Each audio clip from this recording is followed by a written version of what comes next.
Vishal Chhabra academy once again welcomes you all. आपको पता है कि सीटेट 2020 बहुत जल्दी आने वाला है। 5 जुलाई को उसकी डेट आ चुकी है। तो जो साइंस का पोर्शन है हम लोग कर रहे हैं, 1-2 टॉपिक्स रह गए हैं। उसके बाद हम लोग सारे 10 ईयर के क्वेश्चन आंसर्स करेंगे और जितने भी इंपॉर्टेंट क्वेश्चन है मैं इन्हीं टॉपिक्स में भी साथ साथ कवर कर रही हूँ। ठीक है, so today will take up the topic light for CTET 2020 Science Paper 2, and this topic is equally relevant for class 7th as it is chapter number 15 there, and class 8 as it is chapter number 16 there. So please 7th and 8th के बच्चे भी इस video को देखें और लाभ प्राप्त करें। ठीक है, okay, we'll start the topic light. Light is a form of energy. हमें पता है लाइट जो है वो एक ऊर्जा का स्रोत है। ठीक है, फॉर्म है, मतलब उसका प्रकार है। We can see the objects due to reflection of light. हम लोग क्यों कैसे ऑब्जेक्ट्स देख सकते हैं? क्योंकि जब लाइट किसी चीज़ में पड़ती है तो हम वही उसी ऑब्जेक्ट को देख सकते हैं। अगर हम किसी बंद कमरे में बिल्कुल लाइट का कोई स्रोत ना हो, कोई सोर्स ना हो, तो हम लोगों को वहाँ पे कोई चीज़ नज़र नहीं आएगी। तो किसी वस्तु को देखने के लिए, किसी चीज़ को देखने के लिए वहाँ पे सोर्स ऑफ लाइट होना बहुत ज़रूरी है। ठीक है, the objects that can emit light are called luminous objects. Luminous objects क्या होते हैं?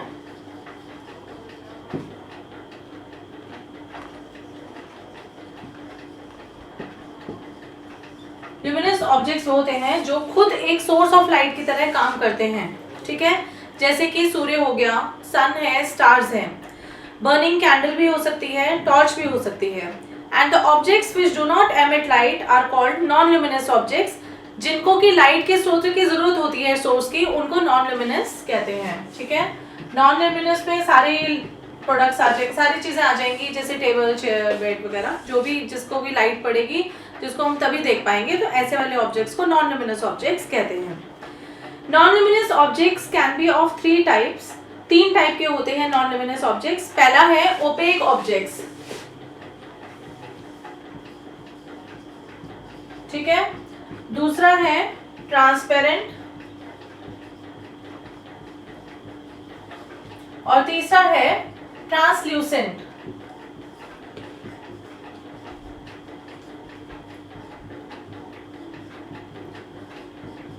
ये हम समझेंगे। ओपेक ऑब्जेक्ट्स वो होते हैं that do not allow to light to pass through them. कोई भी चीज जिसके आर पार बिल्कुल नहीं देखा जा सकता, उनको हम ओपेक ऑब्जेक्ट्स कहते हैं। जैसे कोई भी टेबल हो गई, चेयर हो गई, व्हाइट बोर्ड हो गया, everything like that. Transparent objects वो होते हैं जो आर पार हम जिनके देख सकते हैं, which allow the light to pass through them and we can easily see through them, जिनको सी थ्रू बोला जाता है ऑब्जेक्ट्स को। जैसे कि ग्लास हो गया, डायमंड हो गया, ये सारे ट्रांसपेरेंट ऑब्जेक्ट्स में आते हैं। फिर आता है translucent objects. Translucent objects actually opaque और ट्रांसपेरेंट के बीच में होते हैं, जिसके हम लोग थोड़ा थोड़ा नजर आ सकता है, पार्शियली हम लोगों के लाइट वो पास करने देता है। जैसे बटर पेपर हो गया, ब्रेड का जैसे पेपर हो गया, प्लास्टिक शीट हो गई। तो ये वाले सारे जो ऑब्जेक्ट्स हैं वो ट्रांसल्यूसेंट ऑब्जेक्ट्स में आते हैं। Okay, light travels in the straight line. Light जो है स्ट्रेट लाइन में ट्रेवल करती है। इसको हम क्या कर सकते हैं, जैसे सपोज हमने एक पाइप ले ली, ठीक है, आप समझो कि ये पाइप है। अगर मैं इसको ऐसे करके देखती हूँ तो मुझे नजर आता है, लेकिन अगर मैंने इसको बेंड कर दिया, ठीक है, या टेढ़ा मेढ़ा कर दिया, तो उससे मुझे नहीं नजर आएगा। तो it shows that light travels in the straight line. ठीक है, when an opaque object comes in the path of the light, it doesn't allow light to pass through them. जो ऑब्वियसली एक ओपेक ऑब्जेक्ट जो है वो light के path में आ जाता है, तो लाइट पास नहीं होती उससे। Area behind the object where light does not fall and remains dark, this forms shadow. आपने देखा होगा कि जब हम रात को चल रहे होते हैं, लाइट अगर कोई छोटा सा भी सोर्स मिलता है तो पेड़ की भी हम लोगों को छाया दिखती है, अपनी भी दिखती है। ठीक है, लेकिन ये जो शैडो होती है ये डिफरेंट होती है इमेज से। ये मैं अभी आपको आगे एक्सप्लेन करती हूँ। शैडो फॉर्मेशन या छाया जो बनती है उसमें 3 कंडीशंस चाहिए होती है। एक तो स्क्रीन चाहिए होती है, वॉल हो जाए, दीवार पे भी आपने देखा है कि शैडो बन जाती है, ग्राउंड पे भी बन सकती है, या ऐसी कोई भी सरफेस जैसे that is behind the object, जो ऑब्जेक्ट के पीछे है, वो जो है वो एक स्क्रीन का काम कर सकती है, जिस पर की छाया हम लोगों को शैडो बनती हुई नजर आती है। ओके, हम लोगों ने पिन होल कैमरा के बारे में सुना है। पिन होल कैमरा एक ऐसा कैमरा है जो हम नॉर्मली कार्डबोर्ड गत्ते से, बटर पेपर से बना सकते हैं, और अगर हम उसको थोड़ा सा हिला डुला कर देखें तो हमें सन की इमेज भी उसमें दिख सकती है। ठीक है। ये एनसीईआरटी में भी बनाया हुआ दिखाया हुआ है, मतलब एनसीईआरटी की बुक में 7th क्लास में भी है ये पिन होल कैमरा को कैसे बनाया जाए। और images of pin hole camera is inverted, और उसकी जो इमेज बनती है बटर पेपर पे बनती है वो इन्वर्टेड बनती है। ठीक है, कैसे बनाया जाए और एक्टिविटी बेस है पूरा ये, लेकिन सीटेट के पॉइंट ऑफ व्यू से सिर्फ हमें इतना पता होना चाहिए कि पिन होल कैमरा एक्चुअली है क्या और उसकी इमेज कैसे बनती है। तो इसलिए तो हम लोगों ने working of pin hole camera, मतलब उसकी कंस्ट्रक्शन, उसको बनाने का हम लोगों ने वो पॉइंट यहाँ पे डिस्कस नहीं करा, क्योंकि सीटेट के रिगार्डिंग अगर देखा जाए तो हम लोगों को सिर्फ इतना पता होना चाहिए कि पिन होल कैमरा कैसा होता है और उसकी इमेज कैसे बनती है। ठीक है, जब हम 7th या 8th क्लास के एनसीईआरटी के टॉपिक्स लेंगे तब हम उनको डिटेल में करेंगे, अभी के लिए इतना इनफ है। अब हम करेंगे reflection of light. Reflection, mirror alters the direction of light falling on it. ठीक है ना, this is known as the reflection of light. जो मिरर है, शीशा है, अगर आप उसके ऊपर टॉर्च डालो तो वो क्या करेगा, वो जो सोर्स ऑफ लाइट है ना, जो उसके ऊपर लाइट गिर रही है उसकी डायरेक्शन को चेंज कर देगा। So this is known as the reflection of light. ठीक है, images are clear and true reflections of the object. जो इमेज बनती है, जैसे कि देखो मैंने अभी पहले बताया जैसे शैडो क्या होती है, तो इमेज किसकी बनेगी, वो भी ऑब्जेक्ट की बनेगी। शैडो में जो था ऑब्जेक्ट, वो पीछे, ऑब्जेक्ट के पीछे स्क्रीन थी। ठीक है, अब यहाँ पर क्या है, shadows give a vague idea of the shape of the object and are always black. जो शैडोज होती हैं एक तो ब्लैक होती हैं और वेग आइडिया देती हैं, जैसे कि अगर आप शीशा देख रहे हो तो आपके फीचर्स, आपका कलर सब कुछ दिखेगा, लेकिन शैडो में ये सब चीजें नहीं दिखाई देंगी। ठीक है, तो ये फर्क है। Any surface that is polished, जो भी ऐसी सरफेस जो कि पॉलिश है और शाइनिंग, जो चमकती है, इज नोन एज मिरर, उसको शीशा कहते हैं। Surfaces reflect light more than others. Reflection from the smooth and polish surfaces are called the regular reflection. जैसे कि जो रेगुलर रिफ्लेक्शन जो होती है, जैसे कि हमारे घर में जो शीशा है जो हम बेसिकली यूज करते हैं प्लेन मिरर, तो वहां पे क्या होती है, रेगुलर रिफ्लेक्शन होती है। रेगुलर मतलब जैसे कि जैसे एक तो पीछे से वो पॉलिश होता है, ठीक है, पीछे से पेंटेड होता है, और आगे से जो होती है वो उसकी सरफेस स्मूथ होती है, और जैसे हम होते हैं वैसे ही नजर आता है। मतलब जितनी दूरी हमारी शीशे से होती है उतनी जो इमेज बनती है वो पीछे बनती है। ठीक है, लेकिन एक फर्क होता है कि राइट का हमें लेफ्ट दिखता है और लेफ्ट का हमें राइट दिखता है, तो उसको लेटरल इन्वर्जन कहते हैं, राइट। अच्छा, डिफ्यूज्ड और इररेगुलर रिफ्लेक्शंस वो होती हैं जो कि रफ सरफेस से बनती हैं, such as clothing, paper etcetera. Light is reflected in a set pattern from the surface of the mirror. A ray of light falling on the mirror is known as incident ray. एक ray of light जो mirror के ऊपर, देखो ये normal है, यहाँ पे जो लाइट गिरती है उसको हम क्या कहते हैं, इंसिडेंट रे। ठीक है, उसके बाद टकरा के जो वापस जाती है उसको हम कहते हैं reflected ray.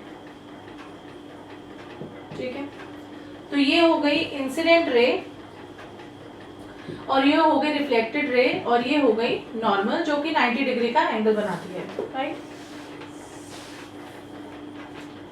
The angle between the incident ray and the normal is known as angle of incidence. ये वाला जो एंगल है उसको एंगल ऑफ इंसिडेंस कहते हैं, और ये वाला जो एंगल है उसको एंगल ऑफ रिफ्लेक्शन कहते हैं। ठीक है, लॉज ऑफ रिफ्लेक्शन ये थोड़ा इंपॉर्टेंट है। The measure of the angle of incidence and the angle of reflection is equal. ये वाला एंगल आई जो है that is equal to angle r, पहली बात तो ये है।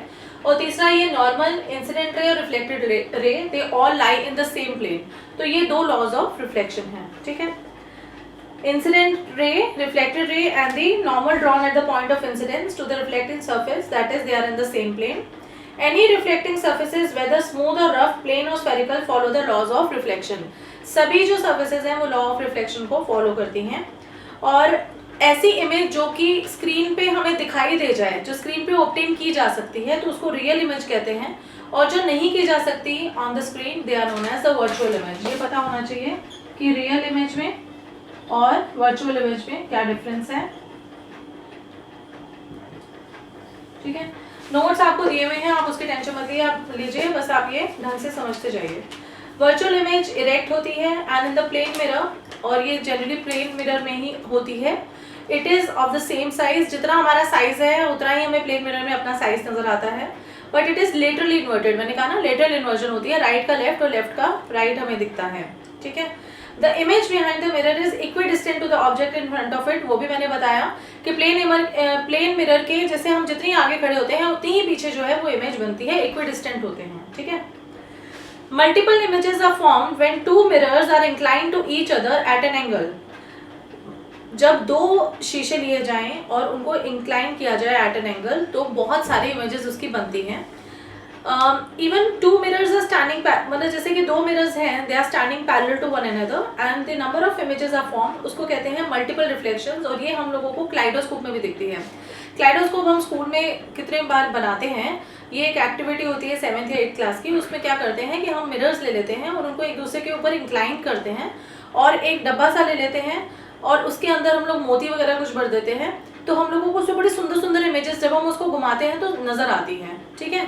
तो ये किसकी वजह से होती है, मल्टीपल रिफ्लेक्शंस की वजह से, और ये जो प्रॉपर्टी है देखी जाती है क्लाइडोस्कोप में, बड़ा कलरफुल होता है, रेडीमेड भी मिलता है। पहले तो लोग जैसे बेचने आते थे तो उसमें गाड़ी चल रही होती थी छोटी सी और उसमें वो कहते थे देखो अंदर, हम ऐसे घुमाते थे तो अंदर हमें बड़ी सारी इमेजेस नजर आ रही होती थी, सुंदर सुंदर, ग्लास की बनी होती हैं ये, and in which the three mirror strips are placed inclined to each other and multiple images of the colored glass pieces are formed.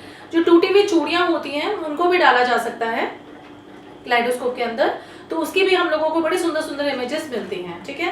So this is property is based on multiple reflections, ठीक है, multiple reflections होती हैं, उसकी वजह से kaleidoscope में हम लोगों को नजर आते हैं बहुत सारे डिजाइन्स, राइट। फिर है स्फेरिकल मिरर्स, क्या होते हैं, कॉनकेव मिरर, ठीक है, ये इसकी रिफ्लेक्टिंग सरफेस है, और है ये कॉन्वेक्स मिरर है और ये इसकी रिफ्लेक्टिंग सरफेस है। The centre of the sphere from which the mirror has been cut is known as the centre of curvature.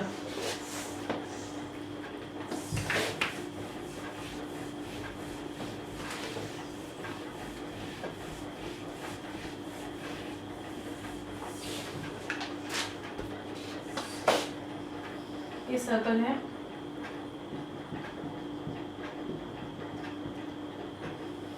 ये अगर प्रिंसिपल एक्सिस है तो ये सेंटर ऑफ कर्वेचर है, ठीक है। The centre of the sphere from which the mirror has been cut is known as the centre of curvature. The line that passes to the centre of the curvature is known as the principal axis, ठीक है। The point at which the principal axis touches the mirror is known as the pole P, ठीक है। ये वाला जो point है इसको हम पोल P कहते हैं, and the distance between the center of curvature and the pole is known as the radius of curvature। इन दोनों के बीच में जो डिस्टेंस होता है उसको हम radius of curvature R कहते हैं, कैपिटल R से डिनोट किया जाता है। The point on the P where a parallel beam of light falling on the mirror gets focused is known as the focus point। अब focus point क्या होता है, ये सारी चीजें आपको बताती हूँ। देखो ये जैसे सपोज सेंटर ऑफ कर्वेचर है, ये फोकस है और ये P है, ठीक है।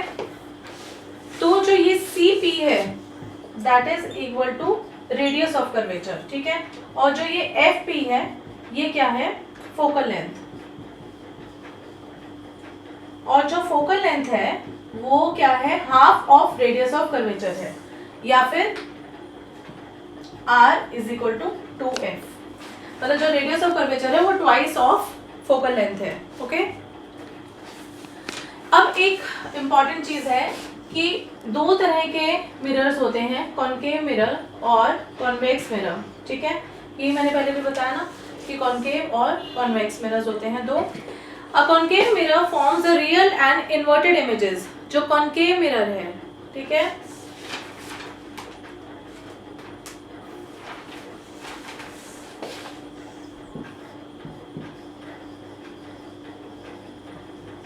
ये बताया था ना, जो कॉनकेव मिरर है that forms the real and inverted images. ये कैसे इमेज बनाता है, रियल और inverted, okay. when the object is placed very close to the concave mirror, the image formed is virtual, erect and magnified। ये बात ध्यान रखना, जब ऑब्जेक्ट बहुत पास होता है तो वर्चुअल, इरेक्ट और मैग्निफाइड इमेज ये बनाता है, राइट। ये आ सकता है और आता है कितनी बार। और जो कॉनकेव मिरर है that plays an important role as it is used by the dentist dentist को दांत के अंदर का एरिया थोड़ा बड़ा देखना होता है, तो इसके लिए कॉनकेव मिरर का यूज किया जाता है। रिफ्लेक्टर्स ऑफ टॉर्चेस में भी इसका यूज किया जाता है और हेडलाइट ऑफ कार्स में भी इसका यूज किया जाता है। दोबारा समझाती हूँ, दो तरह के मिरर्स होते हैं, कॉनकेव मिरर और कॉन्वेक्स मिरर। कॉनकेव जो कि अंदर से गड्ढा, ये भी ध्यान रखना कि जो दबा हुआ वाला पोर्शन होता है वो कॉनकेव होता है।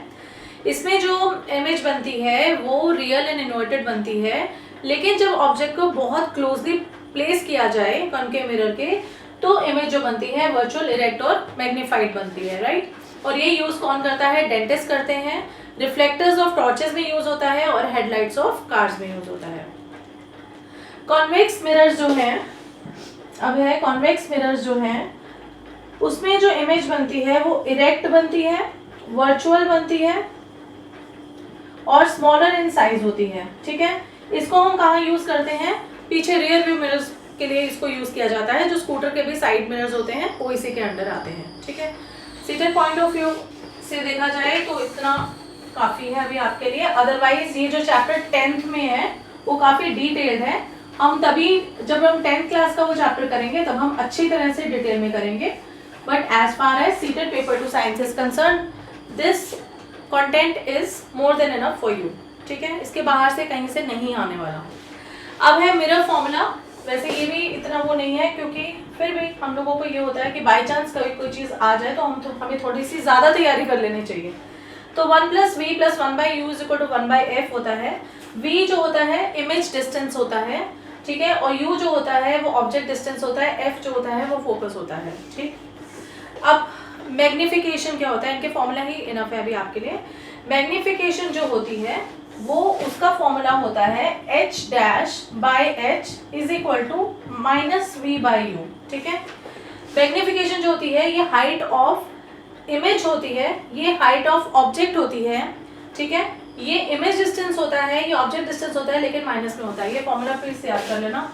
वैसे इसके न्यूमेरिकल सीटेट पे नहीं आते, अभी तक तो आएंगे, ठीक है। अब हम करेंगे रिफ्रैक्शन ऑफ लाइट। रिफ्लेक्शन में इतना इनफ था। रिफ्रैक्शन ऑफ लाइट कैसे डिफरेंट होती है रिफ्लेक्शन के, वो आपको पता होना चाहिए। जब लाइट ट्रैवल करती है दो अलग अलग मीडियम में, ठीक है, तो उसकी स्पीड भी वेरी करती है, ठीक है। तो ये बात ध्यान से सुनिए, when light travels in the 2 different mediums, the densities of the 2 mediums are different. उनकी डेंसिटीज भी अलग होती है। डेंसिटी मतलब जो उसका घनत्व होता है, मास पर यूनिट वॉल्यूम, वो अलग होता है। उनका हल्कापन या भारीपन जिसे कहा जाता है वो अलग होता है। The difference between the densities of substances changes the speed of the light. क्या होता है कि जैसे डेंसिटी के अलग होने की वजह से क्या होता है, लाइट की जो स्पीड है वो अलग अलग मीडियम में अलग अलग हो जाती है, ठीक है। It is faster in rare medium, ये ध्यान रखना, रेयर मीडियम में ये फास्टर होती है, ठीक है, और डेंसर मीडियम में ये स्लोअर होती है। That's why when it enters from one medium to the another medium, it bends its path. ये अपने राह से भटक जाती है, ठीक है, अपनी झुक जाती है, जो है it bends towards the light, ठीक है, या फिर away from the light।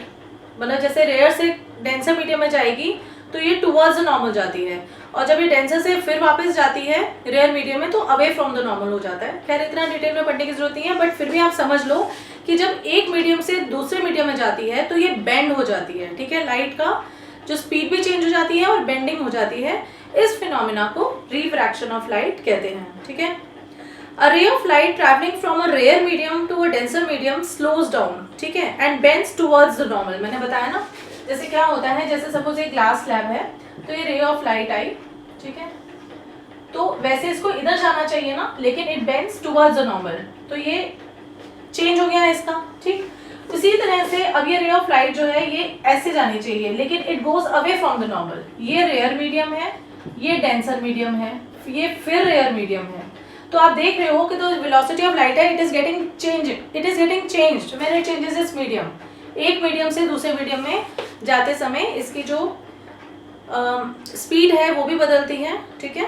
तो इस प्रॉपर्टी को हम क्या कहते हैं, refraction of light. And one from मैंने बताया ना, a ray of light travelling from the rarer medium to the denser medium, it bends towards the normal, ठीक है, and from denser to the rarer medium it bends away from the normal. इतना बहुत है आपके लिए। फिर है laws of refraction. Laws of refraction, जैसे हमने रिफ्लेक्शन के पढ़े तो ऐसे ही लॉज ऑफ रिफ्रैक्शन भी होते हैं। पहली बात ये है द इंसिडेंट रे ये वाली है, द रिफ्रैक्टेड रे ये वाली, और जो normal, they lie all in the same plane, पहली बात, ठीक है। दूसरी बात कि the ratio of sine of angle of incidence to the ratio of sine of angle of refraction, मतलब साइन आई और साइन आर, ये है एंगल ऑफ इंसिडेंस जो ये बनाता है, ये है एंगल ऑफ रिफ्रैक्शन जो रे बनाती है आफ्टर रिफ्रैक्शन। ये जो होता है that is equal to constant, ये क्या होता है, ये कांस्टेंट होता है, ओके। और इसको हम स्नेल्स लॉ ऑफ रिफ्रैक्शन भी कहते हैं। क्या कहते हैं? Snell's law of refraction, okay.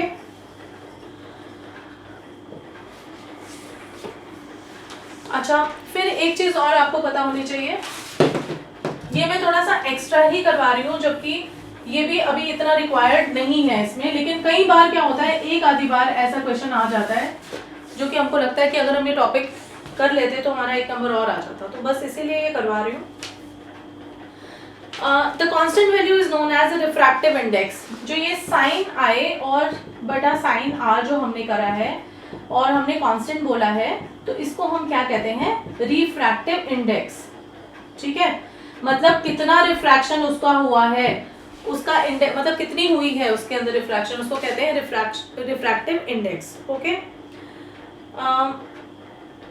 Constant value is known as the refractive index of the second medium with respect to the first medium, ठीक है। कहने का मतलब N21 is equal to V1 upon V2। जो ये कांस्टेंट है, ये क्या है? Second medium with respect to first medium है, इसलिए हमने इसको N21 लिखा है, right. This is the second medium with respect to the first medium, okay. इसके लिए हमने इसको N21 लिखा है।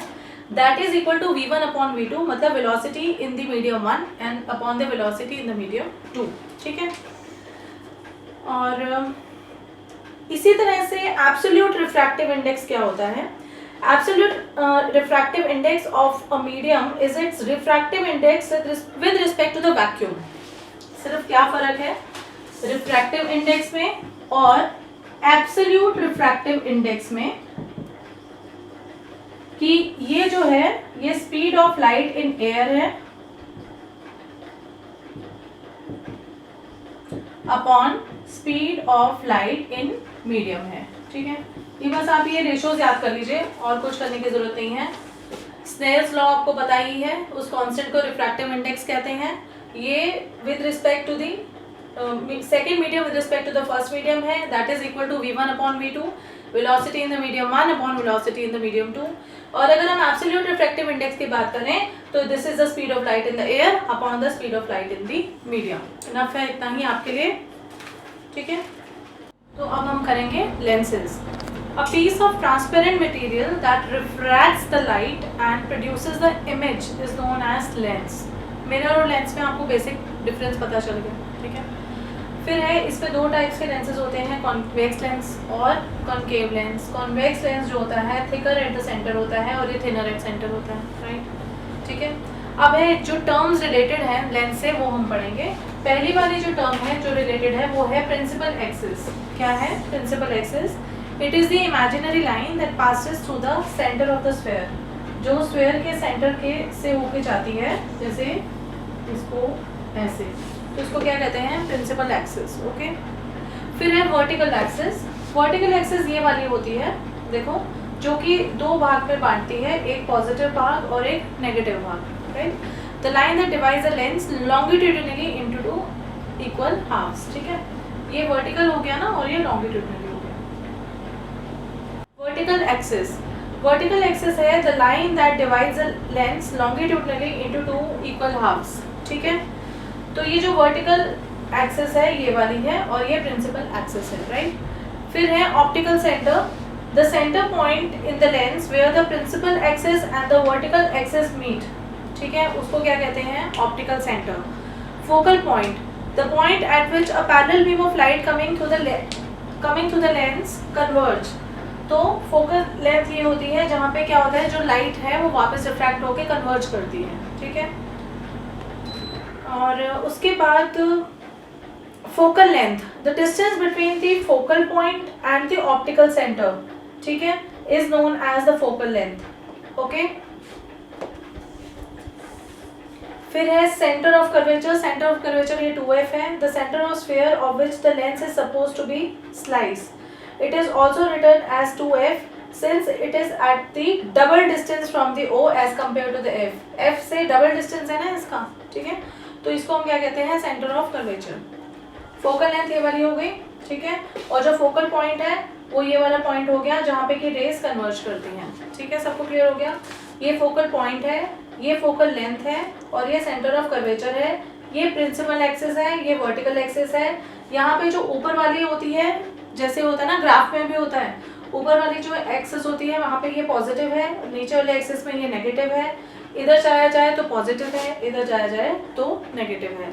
ये सारे लेंथ से रिलेटेड होते हैं, लेकिन ये 10th में ज़्यादा इंपॉर्टेंट है क्योंकि न्यूमेरिकल बेस्ड क्वेश्चंस होते हैं, उसमें न्यूमेरिकल्स होते हैं तो उसके लिए काफ़ी ज़रूरत होती है, बट सीटेट में ऐसे न्यूमेरिकल्स नहीं आते। बट आपको इन टर्म्स का पता होना चाहिए कि फोकल पॉइंट क्या है, सेंटर ऑफ कर्वेचर क्या है, ऑप्टिकल सेंटर क्या है, ठीक है, ये सब आपको पता होना चाहिए।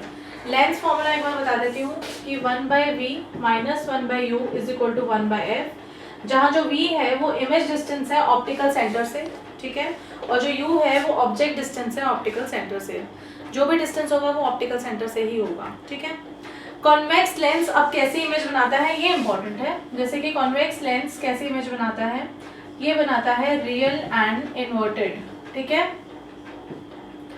All magnifying glasses are convex lens, जितने भी मैग्नीफाइंग ग्लास होते हैं वो सब कॉन्वेक्स लेंस होते हैं।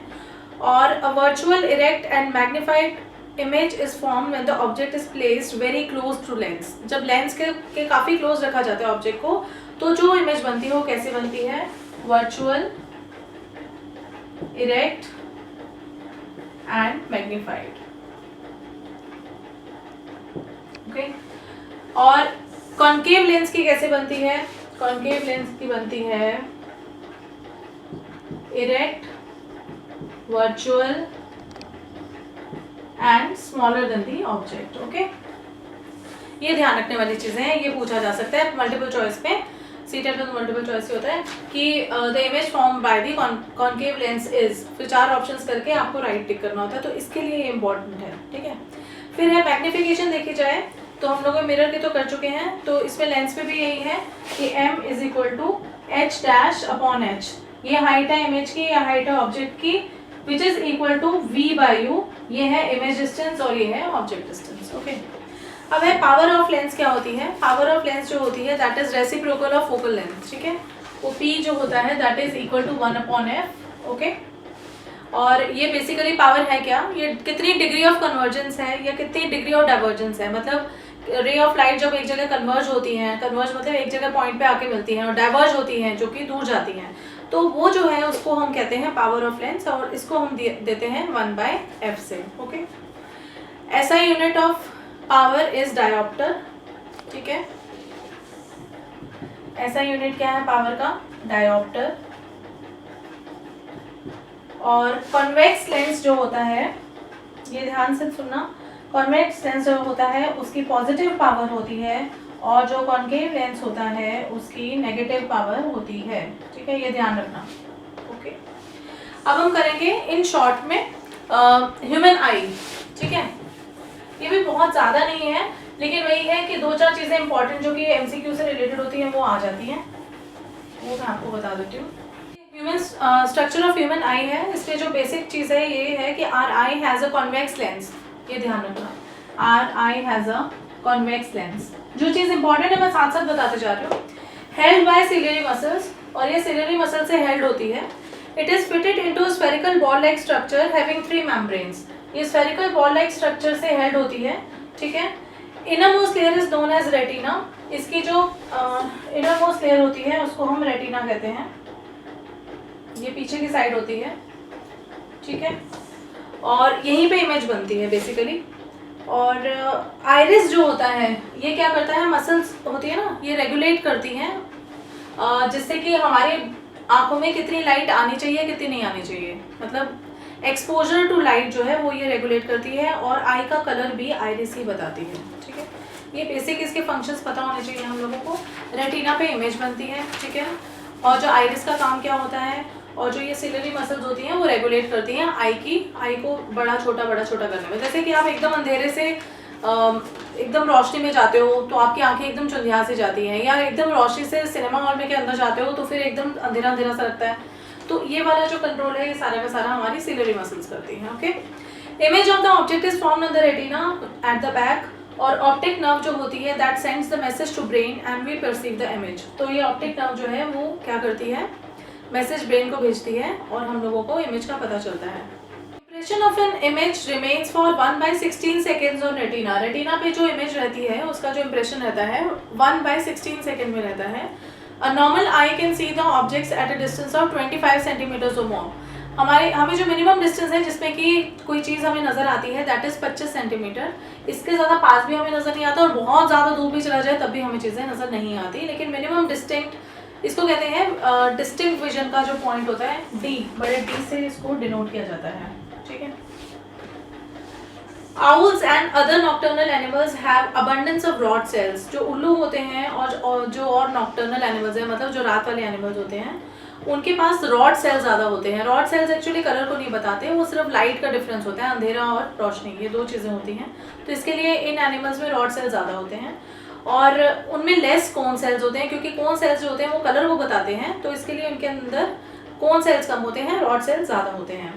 जो काइट्स और ईगल्स होती हैं उनकी काफ़ी शार्प आईसाइट होती है, but they can't see during the night, लेकिन उनको रात को नज़र नहीं आता, ठीक है। फिर एक ये है कि अगर हम लोग देखें कि light is made up of 7 colours, हम लोगों को मालूम है, हम लोग जब प्रिज्म का एक्सपेरिमेंट करते हैं तो उसमें भी जब लाइट को वो करते हैं, इंसिडेंट किया जाता है प्रिज्म के अंदर, तो वो कलर्स में बढ़ जाती है VIBGYOR, जिनको कि विबग्योर कहते हैं। V stands for violet, this for indigo, blue, green, yellow, orange and red, ठीक है।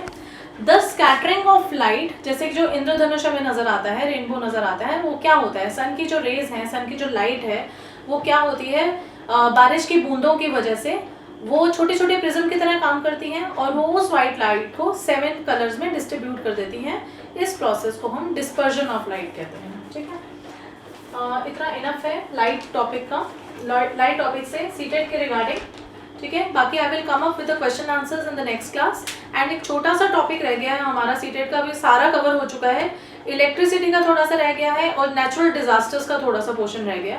आई think it will hardly take 1 or 2 classes, and along with that I have asked for question papers जो कि 2011 से लेकर 2019 तक है। साइंस का जितना भी पोर्शन है we will cover that before 5th of July definitely, ठीक है।